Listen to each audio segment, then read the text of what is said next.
Happy Saturday, guys. Hope you're having a good day. The weather is amazing. Weather's amazing on the West Coast. I don't know about the East Coast, but I want to talk real quick about my trading session on Friday. It was another red day for me. I was down about $222. And initially I was really upset about it. I was disappointed at myself. I was depressed. I was bashing myself.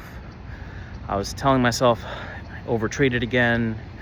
I got into FOMO trades. I got into impulsive trades. I did this, that, and the other. And while it is rough being down money, I realized that the thoughts that we tell ourselves, the bashing that we do to ourselves, by telling ourselves, oh, you overtraded again, you're a loser, you oversized, you'll never do that, you'll never be able to do this because you keep oversizing, you keep overtrading, you keep taking FOMO trades, you keep taking impulsive trades. You're never going to make it as a trader. You're never going to survive. You're never going to be successful. You're never going to be able to do this. And all of those thoughts are actually incorrect. They're erroneous thoughts. They're not true. And I'll tell you why. And these thoughts are incorrect, and I have the data to prove it. I journaled my session on Friday, yesterday. Right after I said, oh, I can't do this. I keep making the same mistakes. Why am I doing this? Blah, blah, blah. I'm never going to make it as a trader. I'm never going to be consistently profitable because I continued doing the things that I wasn't supposed to do. And then I finally journaled my trades on Friday. And I come to find out, so if I'm measuring myself on over trading, I only took 7 trades. Relative to my average, especially on super volatile days, I take roughly 20 to 40 trades on average if the day is super volatile. I only took 7 on Friday. Granted, Friday was a choppy session, but still, I only took 7 trades. Okay, relative to what I usually do, that's pretty good. I'm still not at the max 3 to 4 trades that I want to be at, but it's progress. Okay, so over trading, not as bad. Okay, let's take a look at the over leveraging. There was not one trade where I took that was bigger than a 2 micro lot position. I trade the MES, the micro S&P. Not one trade did I have that was more than a 2 micro contract position. Okay, so no oversizing.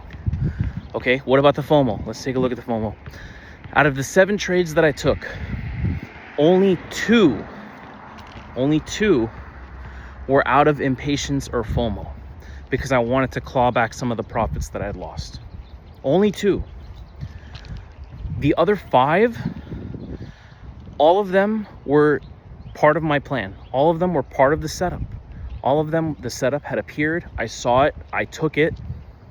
And 4 of them didn't work out. The other 2 did. That's why I was up on the day at a certain point. I kept going back in. So that's something I still need to work on. But I'm just showing you the data. You know, out of the 5 that were not FOMO trades, 2 were winners. 4 didn't work out because that's how the market is. Not every setup you see is going to work out. So that's like a what? It's like a 10 or 15% win rate. I'm cool with that as long as I'm following my rules. And then after that data, I didn't feel as bad anymore. And I'm like, wait a minute. I am doing what I'm supposed to do. I am relatively improving on my over trading. I have improved on my oversizing. And I am improving on FOMO and being impatient. So look at your data. If you're telling yourself lies, look at your data. It may not be as bad as you think it is. And honestly, a lot of you, I hate to say it, I gotta talk to you real right now. A lot of you don't journal.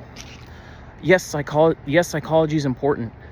Yes, being patient is important. Yes, not having FOMO is important. Yes, not oversizing and overtrading is important. That's all important. And your psychology is probably one of the most important things. But at the same time, if you're not seeing the data from your sessions, you don't know what you're doing good and you don't know what you're doing bad. So you can't improve.